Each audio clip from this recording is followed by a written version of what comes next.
Hello, everyone. Daniel here from the Next Issue Podcast. On today's video, I'll be doing a review for X-Men 97, Episode 6, Life, Death, Part 2. Uh, in this story, or in this episode, we're going to split the story between following what's going on with Storm and also a surprise return. So I will be getting into spoilers. If you haven't seen the episode, make sure to go check it out before you take a look at this review because we're going to go over everything that happened in detail. So here we go.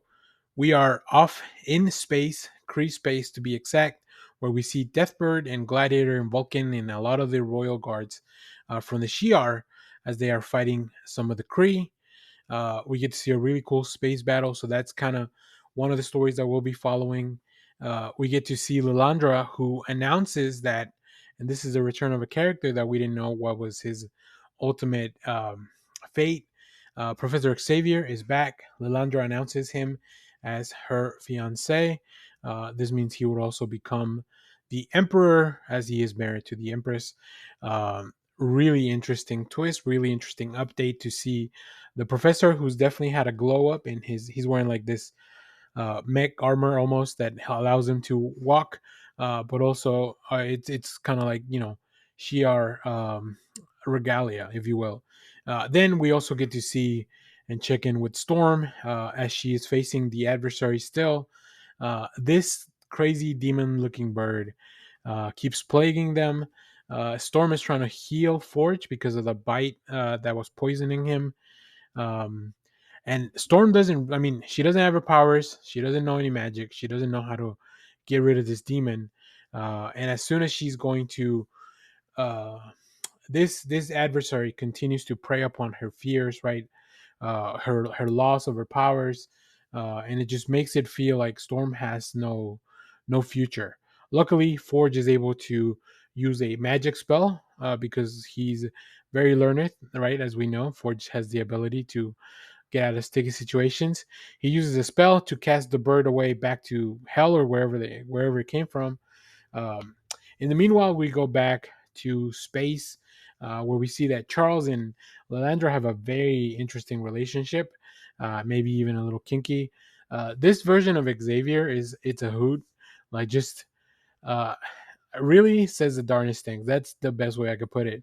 But yeah, Deathbird comes in. She's not happy. I mean, Deathbird's always wanted to take the throne, right?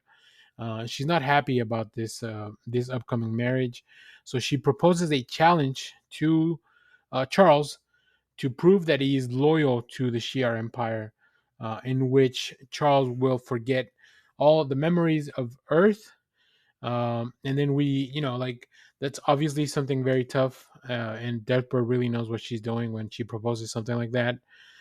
Gladiator and Charles have a really interesting philosophical conversation, which is not Gladiator's forte. He's always kind of like the beat 'em up type of fella. And then we go back to Storm and Forge, where they have to go look for this magical cactus that grows in the desert, in the dark, in some cave. In the meanwhile, we go back to space, where we see Deathbird. After Charles is looking to maybe take the deal, she stages a coup, pretty much. And this is when Xavier really stepped things up. He finally does what he does best, and that is be a teacher. I mean, well, does what he does best up to a certain point. Yeah, so he takes the council, Deathbird, Gladiator, Lilandra to the astral plane, and he's kind of given them a lesson, right? On like why he is worthy to be part of the Shi'ar, why he should be accepted as Lilandra's husband and part of the Shi'ar Empire. We then head back to Storm and Forge as they are at this cave, where Storm has to go into this tiny tunnel. We know that she's claustrophobic. And this is when the adversary once again ambushes Storm. And this time, Storm is not going to take it lying down. She realizes that in order to defeat this adversary, she has to face her own fears and by defeating her own fears, she can stand up to the adversary and take away all of its power. She has a really cool line where as she's getting her as she's getting her powers back, she says, "Let them thunder, for I am lightning," and that was just very cool. So Storm is able to bring Forge back and heal him, and just after a really Really great sequence of Storm getting her powers back. Interestingly enough, getting her powers back not only gives her a really cool outfit, but also grows her hair back out. I don't know. That was a fun detail. Just like, I don't know how that works. I don't know how that comes from the powers, but we do realize at this point that Storm and Forge are just finding out about what's happening in Genosha. Luckily, Storm has her powers back, so we'll see what's going on.